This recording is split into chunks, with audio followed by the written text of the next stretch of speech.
When my mother-in-law showed up that afternoon, I already knew she wasn't there for comfort. She moved like a soldier who had just received orders. No hesitation, no warmth. I watched from across the street, kids inside my parents' car, while she jammed the new key into my door and twisted. The sound of the lock clicking felt louder than traffic. She stepped inside as if she'd won something. Her face was tight with satisfaction. She turned toward the window once, scanning the street, and I swear she smirked. The apartment lights flicked on. The place I built, where I carried boxes with my own hands, where we made our first dinner, was now hers to enter, mine to watch from a distance. I didn't move, didn't speak. I just stared at the door that no longer recognized me. And for the first time in weeks, I felt something other than grief. Something colder, something precise. The story they told everyone was simple. I'd abandoned my wife, took the kids, and ran to my parents out of spite. That's what she said. That's what her mother repeated like gospel. But the truth began long before I left.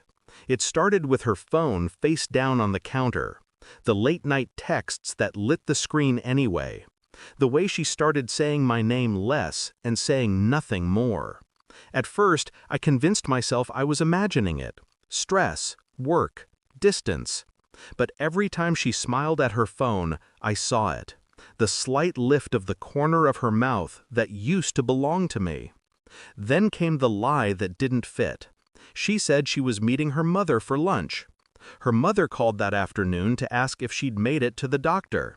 And that's when something inside me went silent. Not angry, not broken. Just off, like a switch. I didn't confront her. I learned, observed, coldly, quietly. While she slept, I mirrored her phone screen to mine, watched the messages as they came. He was careful, never used his name, but his tone gave him away. That self-assured charm. The same man who gave her that promotion at work. I watched for 3 weeks. Every message, every emoji, every miss you. I memorized her lies until they became predictable, like studying a language I used to speak fluently, but now dissect with detachment. The night before I left with the kids, she kissed my cheek and said, "I just need space." I almost laughed. She didn't notice. I packed silently, taking only essentials, telling her it was temporary. She nodded with practiced sympathy. Behind her eyes, I saw relief. That was the confirmation I needed. When the DNA test came back, I read it in the car outside the clinic.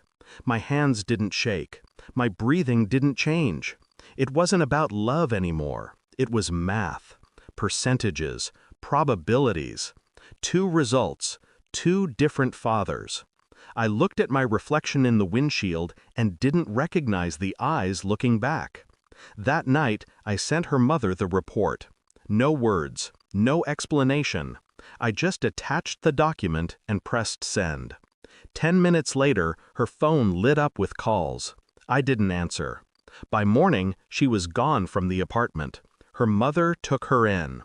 And a week later, that same woman, the self-appointed guardian of family values, was changing my locks, ensuring her daughter's secrets stayed buried behind fresh metal. But I already had the truth. They just didn't know what I'd do with it. I waited until she posted her first healing photo online. Flowers, candles, some quote about self-love. Then I uploaded the files, all of them. Screenshots, messages, test results. No captions, no accusations. Just evidence. Her silence online was instant. Her mother stopped showing her face at church. The apartment stayed locked, but no one lived there anymore. I didn't need to shout or destroy anything. I just let the truth breathe in public air. She called once, number unknown. I answered, a whisper. "Why would you do this?" I said nothing. The silence stretched long enough for her to understand. Then I ended the call. It's strange how quiet peace can sound when it's earned through devastation. The kids sleep easier now. I do too. Sometimes, when I drive past the old apartment, I still see the glint of the new lock. It doesn't bother me anymore, because I learned something vital. People don't always steal your peace with violence. Sometimes they do it with affection, with smiles, with lies. And when you take it back, you don't need to shout. You just need to leave them behind the door they changed, locked in with their own reflection. Thanks for watching. Don't forget to like, share, and comment. Subscribe now to Cheating Stories Insight World for more amazing stories.